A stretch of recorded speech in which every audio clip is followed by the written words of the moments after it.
How's it going, guys? It's K Cars, and today I'm going to be giving you guys kind of a general review of this Dodge Challenger and kind of explaining some myths and rumors, I guess, that people have about them, and basically just telling you guys what I like and what I don't like. And my goal with this video is just to show you guys what it's like to drive a Dodge Challenger and stuff like that. So hope you guys enjoy, and let's get started. Alright guys, so the first thing I wanted to talk about is that most people think this car is a boat, and I can see why. Because obviously it's really long, it weighs 4,200 pounds, and it really doesn't handle that well around turns. So yes guys, I know this car pretty much is a boat. Like, it actually does handle pretty well for how much it weighs, but it's nothing like a Lamborghini or a GTR or even like a Miata or anything like that. Just because it's not really made for going around turns fast. This car is made for straight line speed, and that's basically it. That's what Dodge made the Challenger for. So the next thing I'm going to talk about are these things right here. As you can see right there, this car did come with 245 tires, which really isn't much at all for this kind of power and weight. So this is a Scat Pack Challenger. Like I said, it comes with 245s. The Hellcat comes with 275s. And the wheels on this car are 20x9s. The Hellcat comes with 20x9.5s. The widest tire that you can put on the 20x9 safely is a 275, so I'm probably going to be upgrading to that soon when I have to replace these tires. But I just don't understand why Dodge couldn't put the 275s on this car and put even wider tires on the Hellcat. I'm just complaining about tires that this car came with, the 245s, because anytime you floor it below like 40 miles an hour, you're gonna spin and it's not good. I've done that before. Let me show you guys right now.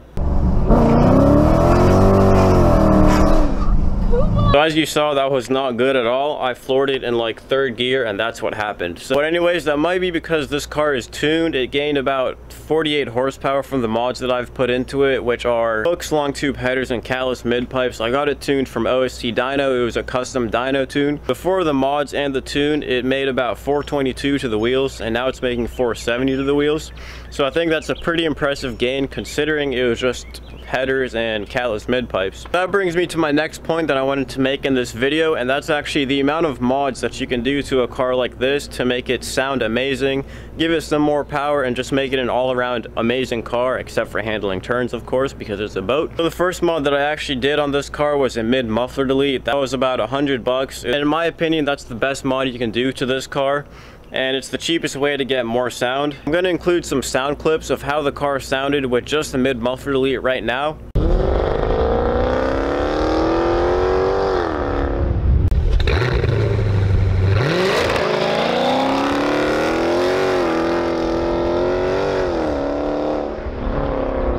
So as you guys saw, the mid muffler delete actually did make a pretty big difference to the sound of this car. Before that, it was a lot quieter than that. And the next exhaust mod that I did was the long tube headers and callus mid pipes. That was pretty expensive.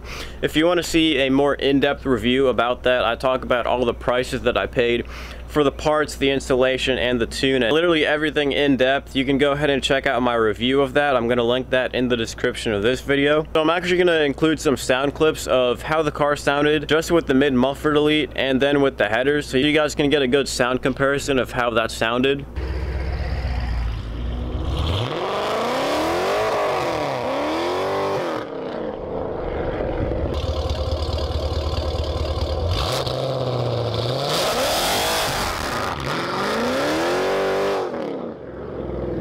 As you guys saw, the headers did make a huge difference to the sound of this car. That was probably my most favorite mod that I've done. Another mod that's really good to do on cars like this is actually an oil catch can, and I have the Billet Technology oil catch can for this car. I believe that was about 120 bucks. I have like 3 videos on my channel about that. One is an unboxing and a review, and the other one is an installation tutorial, and I also have like a video called the benefits of having an oil catch can. So basically, I just explained the benefits of having an oil catch can. If you want to go ahead and check those videos out, I'm also going to link those in the description of this video. Highly recommend getting a catch can if you have a Challenger or Charger or pretty much any muscle car. The next thing that I wanted to talk about is just the looks of this car. So when you see a car like this coming down the road, especially when the halo lights are on, this thing looks so freaking awesome. And this isn't even a Hellcat, so the Hellcat looks even more aggressive than this. And then coming around to the back end, I have the tinted taillights a little bit. You can kind of see them right there.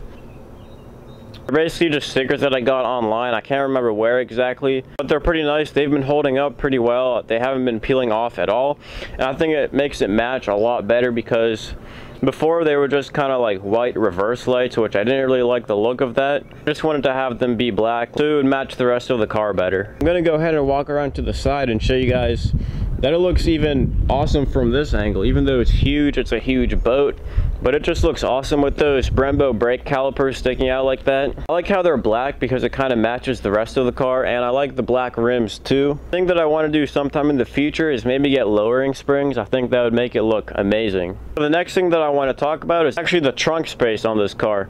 So I'm going to go ahead and show you guys. There actually is quite a bit of trunk space in here. As you can see, I have my huge camera bag. It's the Lowepro ProTactic 450. There's still a bunch of space back there, and the seats fold down. You can see I have a bunch of space. So I actually have taken this car on a few road trips. I took it to Ocean City twice, which was like a 7-hour trip. We stayed for a few nights, and I packed all the luggage inside of the back of this car, and it fit no problem. I also took it to the Cecil County drag strip for the YouTube callouts. I've been to 3 of those so far and fit everything inside the car no problem, and it had no problem fitting any of our luggage in there. So that just shows you that this is pretty much like an all-around awesome muscle car. Like, you can take it on road trips, family trips, anything like that. You can go drag racing with it. You can modify it. You can even drive it on the track like I have done once. I'm going to include some videos of that right now. It's an all yellow flag, so there's no passing on this lap. You just keep doing what you're doing.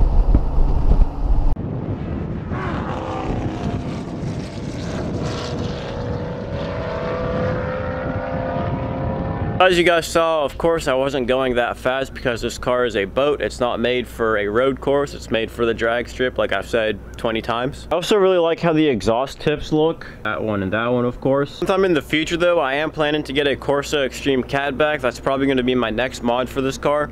And I think I'm going to get it with the quad black polished tips, and that's going to look amazing on this car. And I think it's also going to get rid of the exhaust valves, which is going to be pretty obnoxious, but who cares? This car is supposed to be loud. The stock Catback that it came with had the active exhaust valves.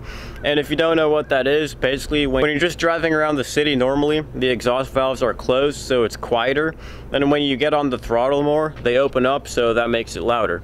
And I don't think the Corsa Extreme Catback comes with those valves, so if I got that, it wouldn't have the valves, and it would be like it would be open all the time. That would make it extremely loud, even at lower RPMs, which would be obnoxious, and people would probably hate me. I would love it because I'd get to hear how the car sounds all the time, not just when I'm flooring it. And I think the quad black tips would look amazing on this car. So the next thing that I'm going to go ahead and talk about is actually the space on the inside. I'm going to go ahead and get inside the passenger seat. As you can see, there's a whole bunch of leg room, but that's because this seat is all the way back.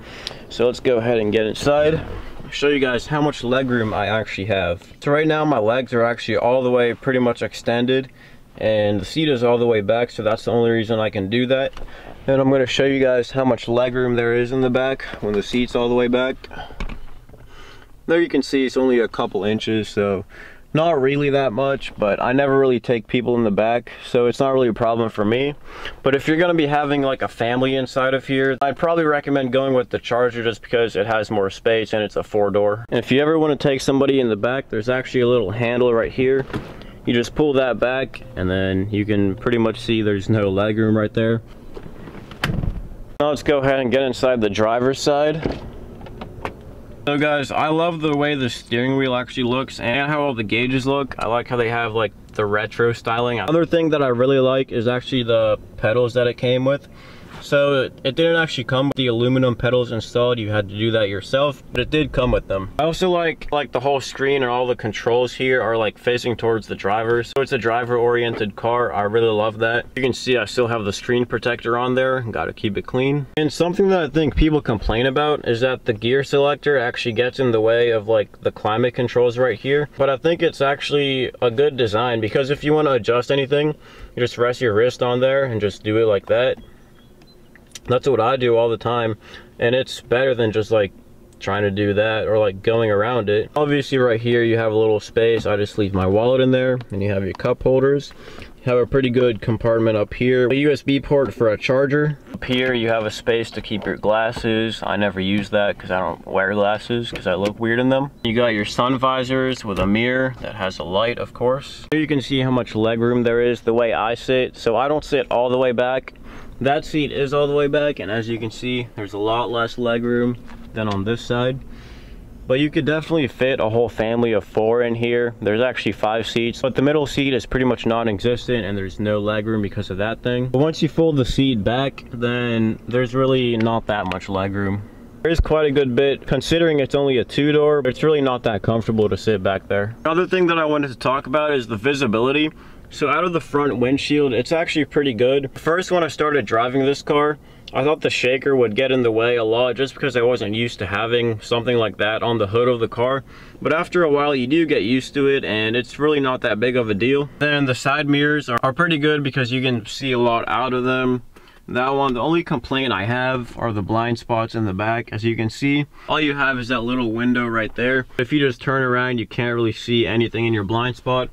And this car does not have blind spot monitoring. I know you can get it with that, but this car does not have that. Also, I wish that Dodge would have just put the emergency brake like an actual handbrake, not like a pedal like it is right there. I wish they would have just put like a handbrake right here that you can just pull up. I guess for an automatic car, that doesn't really matter because you're not going to be using the emergency brake that much.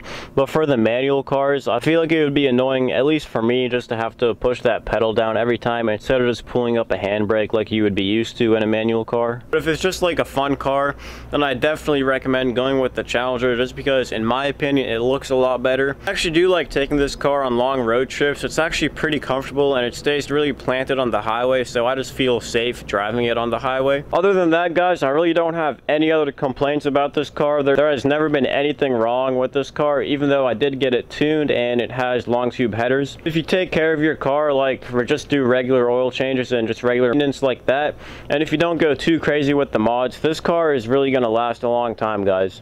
Like I said, I've never had any problems with this car. I've had it for like 2 years now, I think. It's been a lot of fun. I have hit the front splitter a few times, but that's just because the potholes here suck. But you can't really tell at all. It looks just like new. So guys, those are pretty much the main points that I wanted to talk about in this video. If you want to check out a bunch of my other videos that I did about this car, make sure to check out my channel. I have a playlist of all the Dodge Challenger videos that I've done. Make sure to go check that out. You definitely want to subscribe because I don't only post Dodge Challenger videos. I post all types of car content. This isn't only a Mopar channel or a muscle car channel. I do post other videos like Jeep stuff and tuner car stuff also, so if you like stuff like that, you definitely want to subscribe for more car content. If you guys don't agree with some stuff that I've said, make sure to drop that down in the comments. I'll gladly read them because this whole video was just about my opinion of this car and you guys probably have different opinions. That's how opinions work. If you guys have any questions about the Dodge Challenger, make sure to also ask those down in the comments. I'm going to be answering all the questions about this car. I've probably talked long enough already, so if you guys enjoyed this video or found it entertaining, make sure to like, comment, and subscribe for more. And as always, thanks for watching.